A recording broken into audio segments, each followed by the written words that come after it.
This is 100% true story that happened to a woman in Madison, Wisconsin. Now, there was this woman named Sherry who moved into this house with her two children in Madison, Wisconsin. Now, she said, at the time, she didn't believe in anything supernatural. She really thought that was a bunch of nonsense. But she said, right away when they moved in, she would notice, out of the corner of her eye, sometimes shadows moving across the walls. She would hear strange noises that she couldn't explain. But she said for the most part, it was just a normal house. One night, she's upstairs in her bedroom and she's folding laundry. She hears talking coming from her son's room. So she makes her way over to his room. The door's closed, and she hears her son having a full-on conversation with someone. And she's like, "Who is he talking to, at 12:30 at night?" So she opens the door, and when she looks in his room, he is not in his bed. So she starts yelling for him. She looks down and sees him next to the side of his bed, on his knees, crouched down, with his head under the bed, talking to someone. And she's like, "Hey, who are you talking to? Like, who's under there?" And her son's like, I can't tell you." And she said, "What do you mean you can't tell me? Like, who's under the bed?" And he's like, "I can't say. He'll get mad."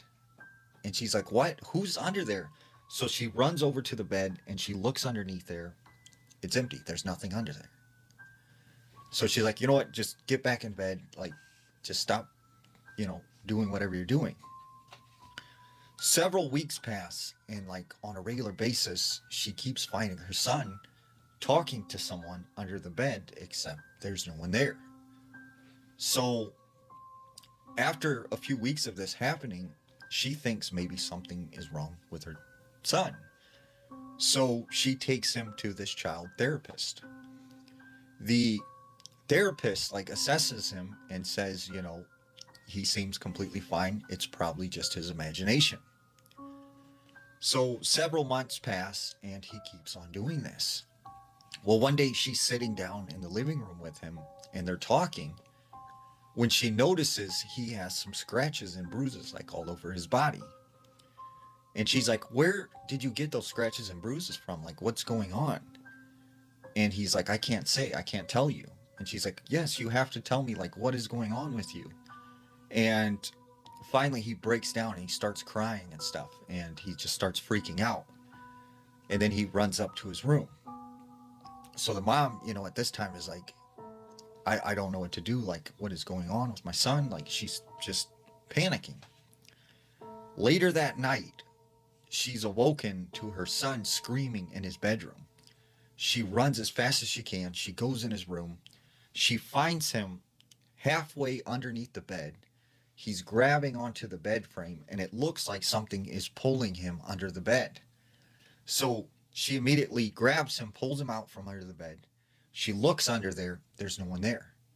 So she's like, "You know what? This is weird. Like, you're sleeping with me tonight. You're going to be in bed with me tonight."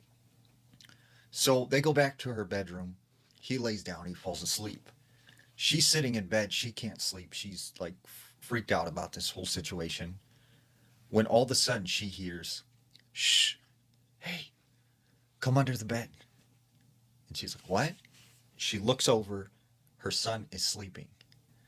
But then once again she hears, "Hey, come here under the bed. I need to talk to you." And it's like a man's voice. And she's like, "No, no, who are you? Like, go away."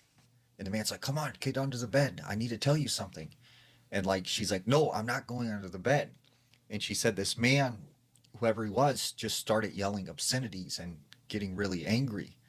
So she grabs her son. They get out of the house. And she said she left that night and never went back. And still to this day, that house sits there. And she said she's talked to the neighbors. And they said since she's moved, like several families have lived there and they move out immediately.